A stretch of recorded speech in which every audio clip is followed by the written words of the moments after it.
I tried to give my husband to my rival, but he won't let me go.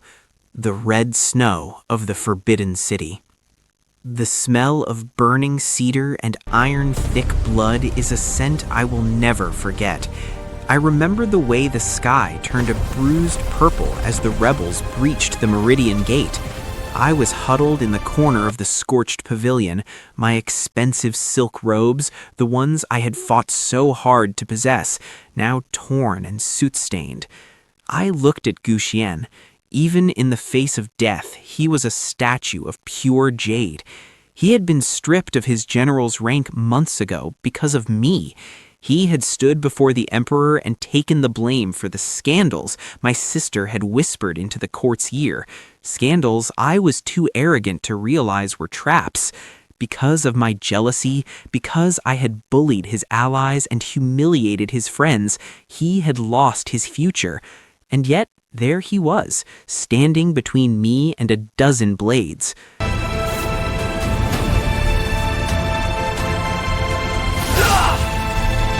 Next to him was Prince Lin Shu. The prince was pale, trembling, but Gu Xian held his hand for a brief moment to steady him. That look, that small, kind gesture, broke what was left of my heart. I have you, my prince. He loves him, I thought. Thank you, General. He took the We punishment will from prevail. me out of duty, but he protects Lin Shu out of love.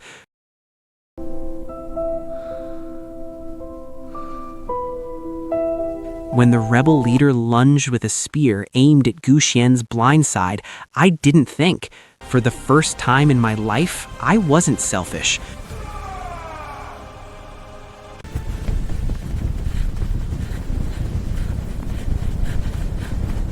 I threw myself into the path of the cold steel. The pain was a sudden, icy bloom in my chest. I fell, and the last thing I saw was Gu Xian's face, not stoic anymore, but shattered.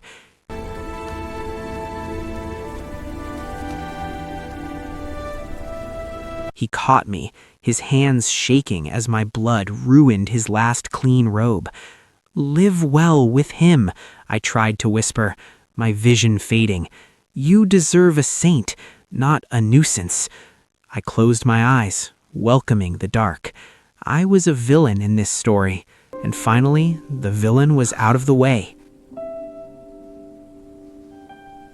Chapter 1. The Phoenix Wakes Up Grumpy. I woke up not to the sound of war cries, but to the gentle chime of wind bells and the scent of expensive incense. I bolted upright, my hands frantically clawing at my chest. There was no hole, no blood, only the smooth, cool touch of my finest inner robes. I stared at my room. The ornate screens, the jars of rare rouge, the mountain of jewelry I'd stolen from my father's treasury. It was all there. I scrambled toward the bronze mirror on my vanity. My face was younger, vibrant, and utterly devoid of the traitor's mark I had earned in the final days. "Young Master Jin Yuan?" my head maid, Chinger, called out as she peeked through the curtain. She looked like she was prepared to be slapped. I remembered this day. In my past life, I had thrown a tantrum and shattered a vase because my tea was lukewarm. The tailors are here for the engagement banquet. They have the crimson robes you demanded." "No," I said, my voice sounding strange to my own ears. I took a deep breath, trying to steady my racing heart. No crimson. Send them away. Bring me something dull, something that says, 'I am a humble background character who doesn't deserve a general.'" Chinger stared at me as if I'd grown a second head. I didn't blame her. I had spent years being the terror of the capital, but the image of Gu Xian standing in the snow, stripped of his honors, was burned into my soul. I wouldn't let it happen again.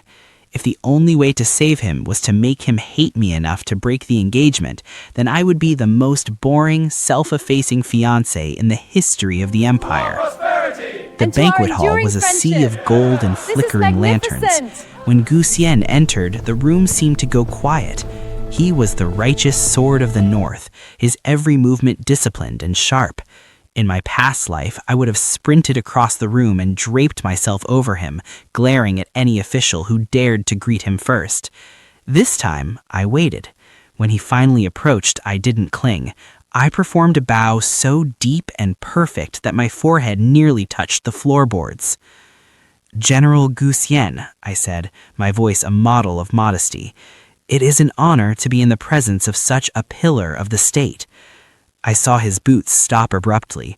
Usually, he'd have to pry me off his arm. "Jin Yuan?" His voice was deep, like a low-tuned keen. "Are you ill?" "Not at all. I've simply seen the light," I said, glancing up. I saw Prince Lin Shu standing a few feet away, looking beautiful and serene. I grabbed Gu Xian's sleeve, not to pull him closer, but to push him toward the prince. "Actually, General Gu Xian, I was just thinking how much your tactical brilliance would interest His Highness Lin Shu. You two should speak. I'll just go sit in that dark corner and eat some plain rice."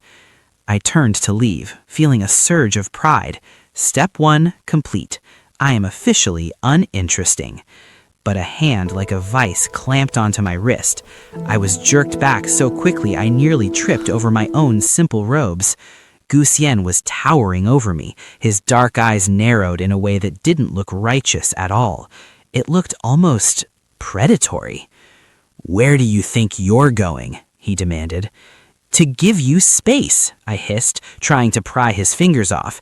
"You're a great man, Gu Xian. You shouldn't be saddled with a naughty, scandalous person like me.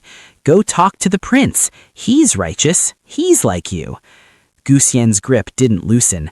If anything, his thumb pressed firmly into my pulse point, feeling the frantic rhythm of my heart. He leaned down, his breath warm against my ear, sending a shiver down my spine that I definitely didn't want. "I don't remember asking for a saint, Jin Yuan, and I certainly didn't give you permission to throw me away." I stared at him, baffled. He was supposed to be relieved. Why did he look like he wanted to lock me in a room instead of thanking him for his freedom? I had a sinking feeling that being a martyr was going to be much harder than being a brat. Chapter 2: The Unwanted Shadow. If there was one thing I learned from my first life, it was that romance required the right atmosphere. In the past, I had used my influence to ensure that Gu Xian and I were always alone, sabotaging any accidental meetings he might have had with the virtuous Prince Lin Shu. This time, I would do the opposite. I would be the architect of their destiny. The occasion was the autumn hunting rite. Historically, this was where I had made a fool of myself by faking a sprained ankle every 10 minutes just so Gu Xian would have to carry me back to the tents. This time, I arrived dressed in the most practical, unattractive hunting leathers I could find, determined to be as useful as a piece of background furniture. "General," I said, approaching Gu Xian near the stables. He was mounting his black stallion, looking like a god of war carved from obsidian. "The East Trail is particularly beautiful this morning. I've heard Prince Lin Shu is heading that way to study the rare mountain flora. A man of your protective nature should probably ensure his safety." Gu Xian looked down at me, his eyes hooded. He didn't move toward the East Trail. Instead, he dismounted. "And where will you be, Jin Yuan?" "Oh, me? Don't worry about me." I waved a hand dismissively, giving me my best "I am a selfless martyr" smile. "I'll be in the West Thicket, picking mushrooms.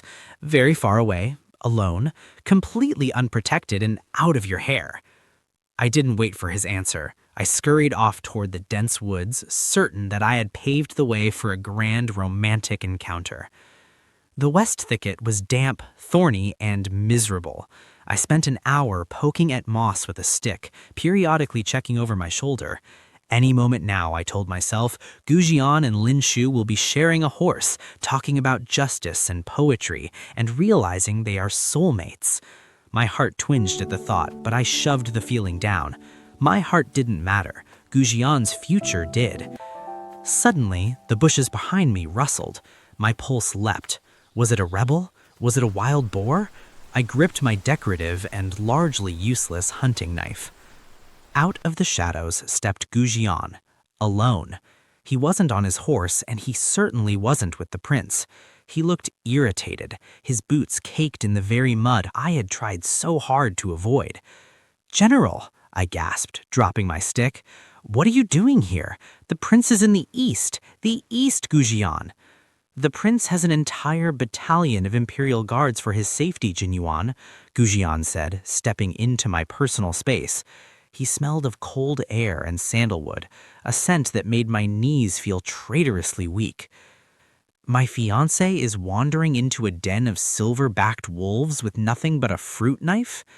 "I told you not to worry about me, Jin Yuan," I hissed, backing up until I hit the trunk of an ancient cedar tree. "I'm trying to be a better person. A better person lets his fiancé have friendship time with handsome princes." Gu Xian leaned in, bracing a hand against the tree next to my head. The righteous general was gone. In his place was a man whose gaze was far too hot for a cold autumn morning. "Is that what you call it?" Gu Xian's voice dropped to a dangerous register. "You've spent 3 days trying to push me into another man's arms. Last week, you were ready to claw the eyes out of any maid who looked at me for too long. Why the sudden change, Jin Yuan? Is there someone else?" "Someone else," I choked. "Yes, me, from the future, who saw you lose everything. No, I want you to be happy. Lin Shu is perfect. He's kind. He doesn't have a sister who's a secret traitor." I bit my tongue, realizing I'd said too much, but Gu Xian didn't seem to notice the traitor comment. He was focused on me. His other hand came up, his thumb tracing the line of my jaw with a tenderness that felt like a physical blow. "You want me to be happy," he whispered. "Then stay where I can see you. Stop running toward other people. It makes me impatient." I stared at him, my mind racing. Impatient? What did that mean? He was probably just frustrated that his duty to protect me was interfering with his life. He was so noble that he felt he had to prioritize his annoying fiancé over his own desires. Poor Gu Xian, I thought, my heart aching with pity and love. He's so righteous that he's forcing himself to stay with me even when I'm giving him an exit. I have to be more drastic. I have to make myself truly unbearable. "Fine," I snapped, trying to regain my naughty persona. "If you want to watch me pick mushrooms so badly, you can carry the basket. It's heavy and it smells like dirt, just like my reputation." I shoved the basket into his chest and marched away. I didn't see the expression on Gu Xian's face behind me, a mixture of agonizing relief and a dark, simmering resolve. Jin Yuan, internally. He's so stubborn. If he won't go to the prince, I guess I'll have to bring the prince to him. Double date, tomorrow. It's the only way. Chapter 3. The most awkward tea under heaven. If the hunting grounds failed, then the tea table would surely succeed. In the past, I had used tea ceremonies to accidentally spill boiling water on rivals or to whisper venomous rumors about anyone Gu Xian showed interest in. Today, I was the perfect host. I had invited Prince Lin Shu to the Duke's private gardens under the guise of reconciling our past misunderstandings. "Your Highness, please try the white peony key," I said, my voice dripping with a sweetness that even I found nauseating. I poured a cup for Lin Shu, then one for Gu Xian, making sure to place their chairs as close together as etiquette allowed. "I was just telling the general how much he could learn from your calm temperament. He's always so stiff, so focused on military drills. He needs a gentle soul to balance him." Prince Lin Shu looked at me with the eyes of a deer watching a hunter offer it a carrot. He was terrified. "Lord Jin Yuan, you are too kind. I did not think you held such a high opinion of me." "Oh, I adore you," I lied, clasping my hands together. "In fact, I think the two of you would look magnificent walking through the plum blossoms later, alone, to discuss poetry or border defense."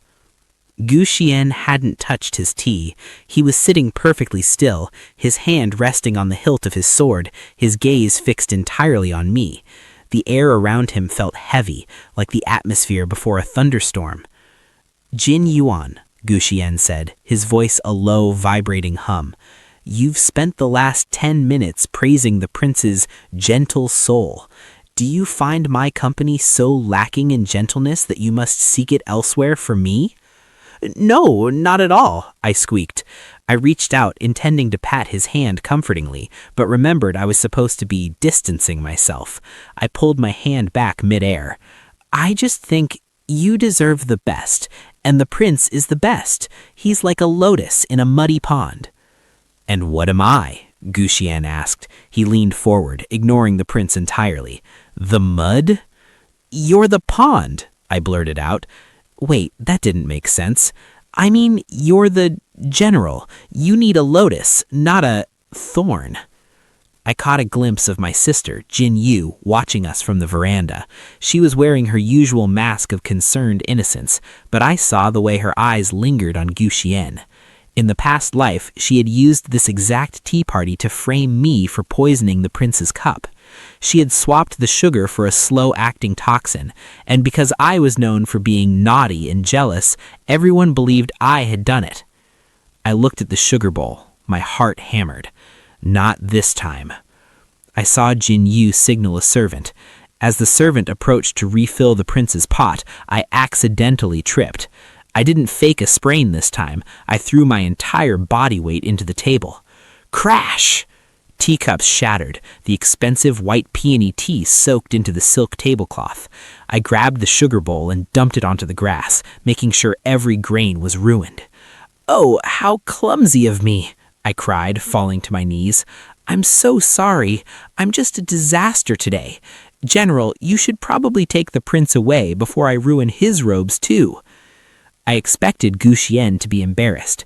I expected him to apologize to Lin Shu and lead him away to safety. Instead, Gu Xian was on the ground beside me in a heartbeat. He didn't look at the prince. He didn't look at the mess. He grabbed my hands, checking for cuts from the broken porcelain. "Are you hurt?" Gu Xian's voice was no longer a hum. It was a command, sharp and laced with a strange, desperate panic. "I'm fine. It's just tea." I tried to pull away, but he held my wrists firmly. "You're trembling," he whispered. His eyes searched mine, and for a second I saw it, a flicker of pure, raw agony. It was the same look he gave me when I was dying in the fire. My breath caught. Why does he look like that? I'm just a clumsy fiancé who ruined a tea party. Gu Xian turned his head slightly, his gaze landing on the spilled sugar. His eyes narrowed. He looked back at Jin Yuan on the veranda, and for the first time I saw the righteous general look truly murderous.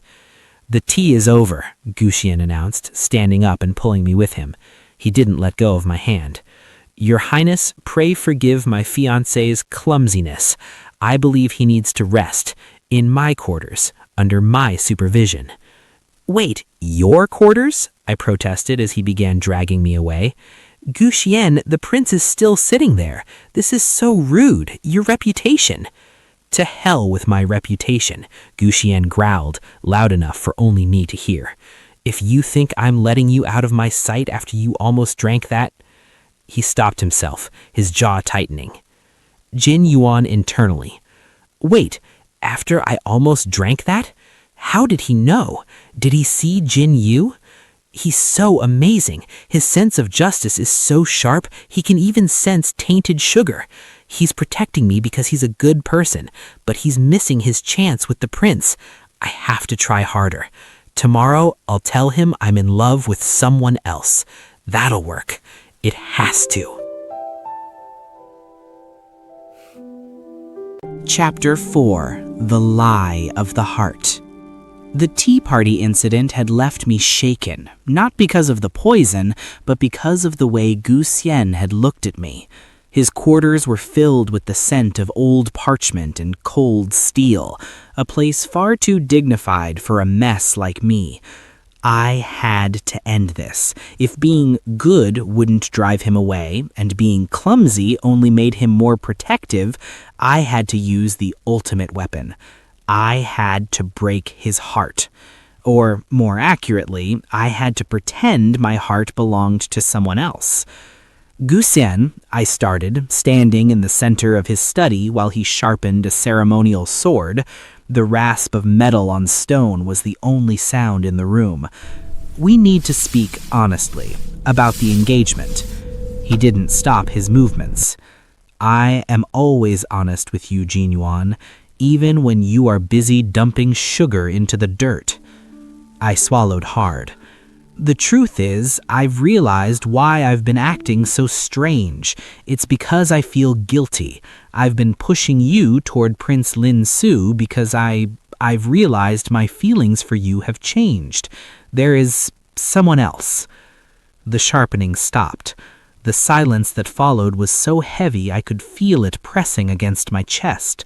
Gu Xian didn't look up, but his knuckles were white as he gripped the hilt of the blade. Someone else, Gu Xian repeated. The words sounded like they were being dragged over gravel. Yes, I hurried on, my voice pitching up in a nervous lie. A scholar, a very poetic, sensitive scholar I met at the marketplace. He has no titles, no military rank, but he understands my soul. I realized that a man as righteous and noble as you deserves a partner who isn't distracted.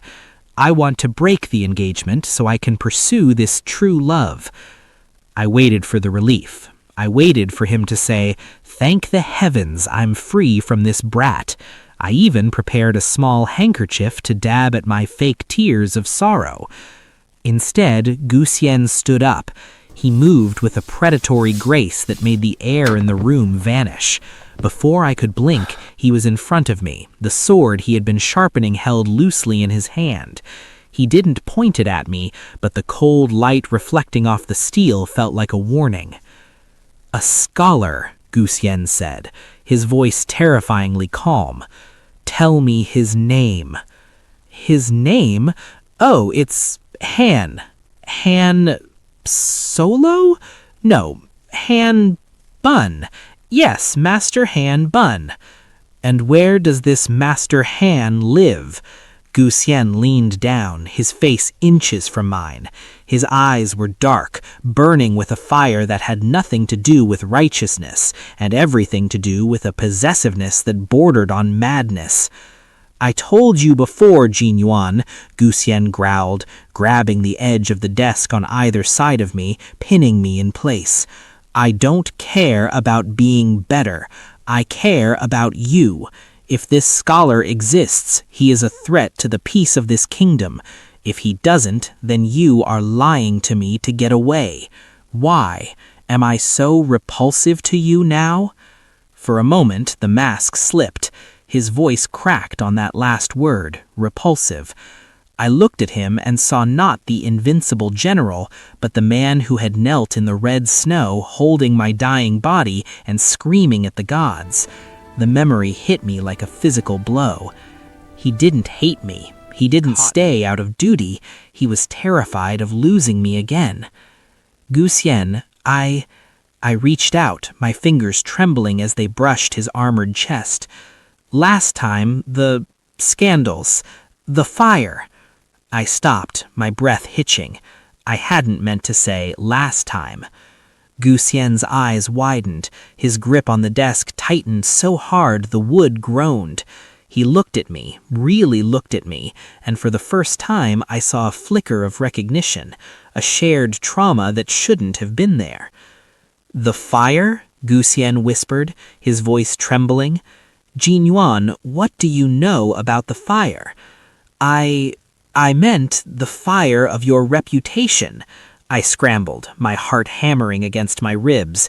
"I'm going. I have to go check on my pet crickets. Goodbye." I ducked under his arm and bolted for the door, not stopping until I reached the safety of the lotus gardens. My face was burning, and my lungs felt like they were filled with lead. Jin Yuan internal. He's on to me. He knows I'm lying about the scholar.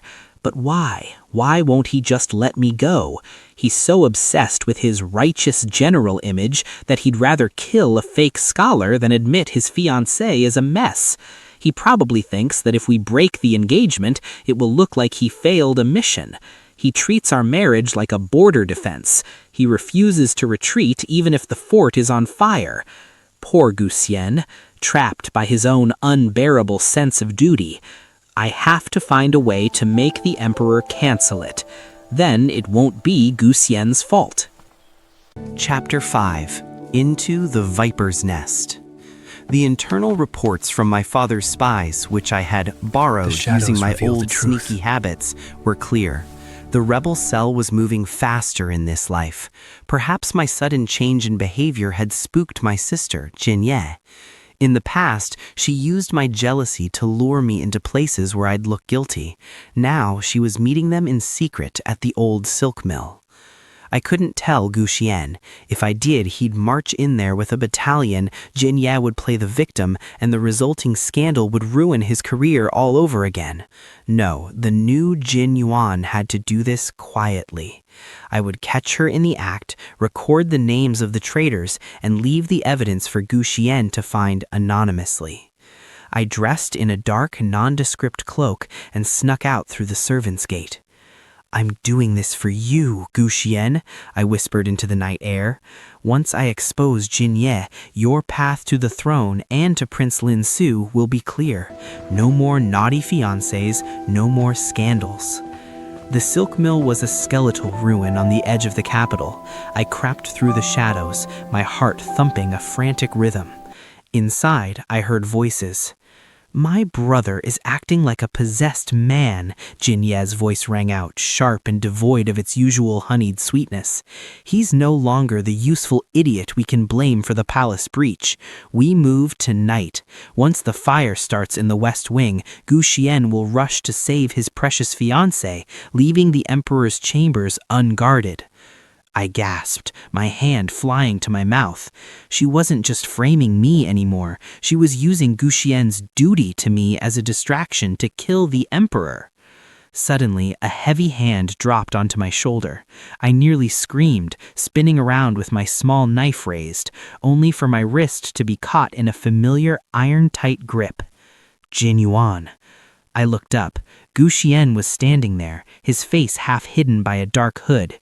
He wasn't in his armor, but he radiated a cold, lethal energy that made the air feel thin. "General," I hissed, trying to push him back into the shadows. "You're not supposed to be here. If you're seen here, people will think you're conspiring with them." "I followed you," he said simply. His eyes were scanning me for injuries, his jaw set in a hard line. Again. "Stop following me. I'm trying to save your life," I yelled. "Go back. My sister is in there. She's going to use me to lure you away from the Emperor. If you stay here, you're falling right into her trap. Think of your duty, Gu Xian. Think of the kingdom." Gu Xian looked toward the silk mill, then back at me. A strange, bitter smile touched his lips, one I had never seen in either life. "You keep talking about your duty, Jin Yuan," he said, stepping closer until our chests almost touched. "You think I'm here because of a decree? You think I'm here because the Emperor told me to protect a troublesome duke's son?" "Well, yes," I blinked, confused. "You're the most righteous man in the world. You'd protect a stray cat if the law required it. I'm just a very high-maintenance stray cat."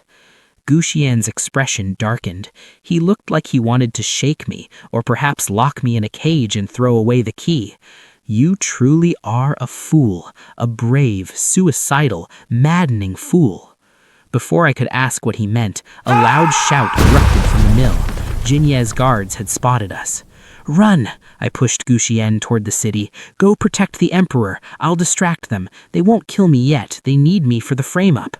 I didn't wait for him to argue. I sprinted toward the guards, waving my arms like a lunatic. "See? I'm being the hero. I'm sacrificing myself so the righteous general can stay righteous."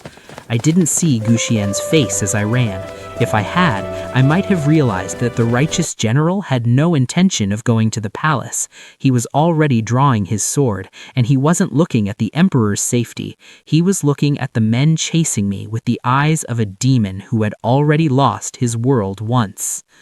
Jin Yuan, internal. "I did it! He's going to go save the Emperor, get a medal, and finally realize he doesn't need a fiancé who spends his nights in abandoned mills. My plan is working perfectly."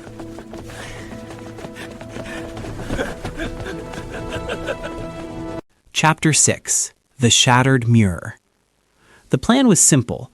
I would lead the guards on a chase, Gu Xian would realize his duty lay with the emperor, and he would ride off to be the hero. But as I sprinted through the skeletal ruins of the silk mill, tripping over rotted looms and discarded spools, the sound of hoofbeats behind me didn't fade. They got louder. A rebel guard lunged at me with a spear. I squeezed my eyes shut, bracing for the cold bite of steel I remembered so well from the fire. Instead, I heard a sickening thud and a choked gasp. I opened my eyes to see Gu Xian standing over the fallen guard.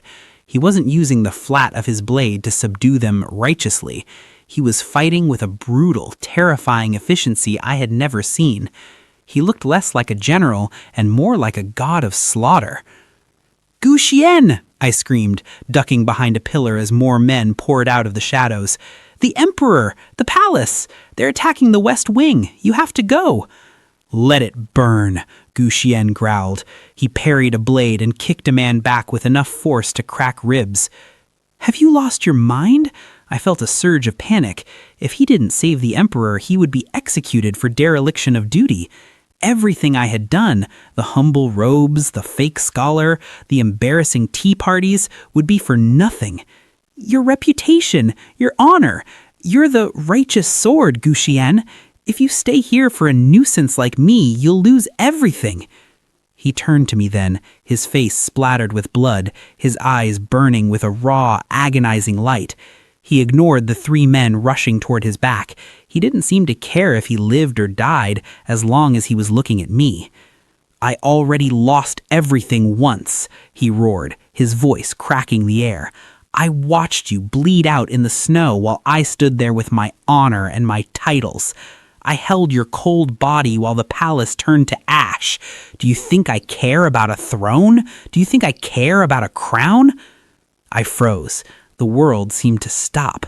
The sounds of fighting, the crackle of the torches, the shouting, it all drifted away. "The snow," I whispered, my heart stopping. You remember the red snow?"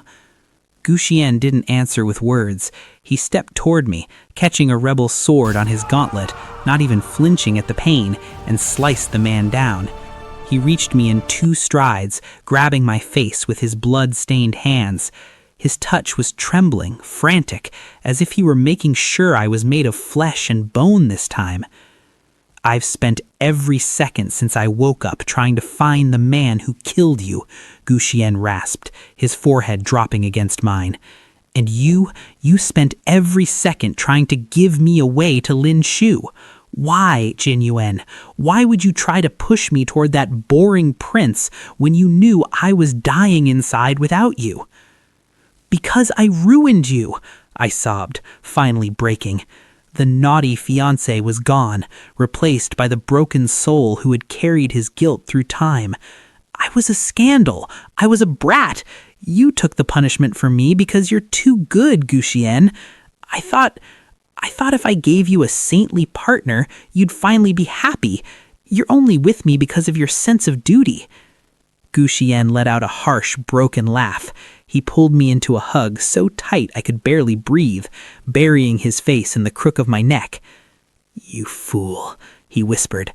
"I didn't take the punishment because I was righteous. I took it because if they put you in a dungeon, I would have had to burn the whole empire down to get you out. It was easier to just go with you." I pulled back, looking at him in total shock. You're not righteous?"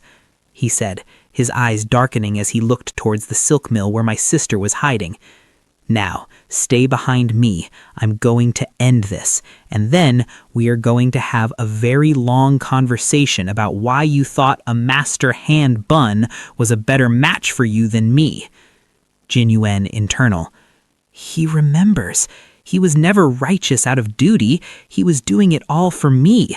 And here I was trying to set him up with a prince who likes poetry. I am the biggest idiot in 2 lifetimes."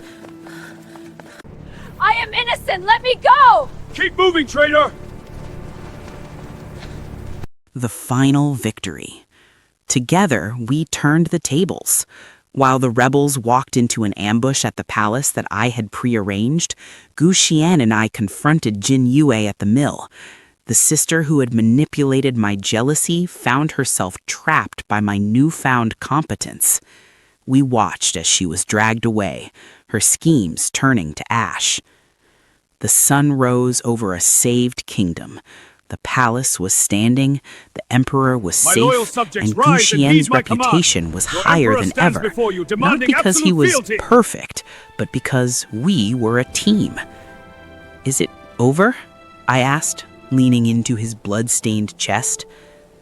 The war is over, Gu Xian whispered, kissing my forehead with a desperate, ancient love. But we still need to talk about that scholar. I'm a very jealous man, Jin Yuan.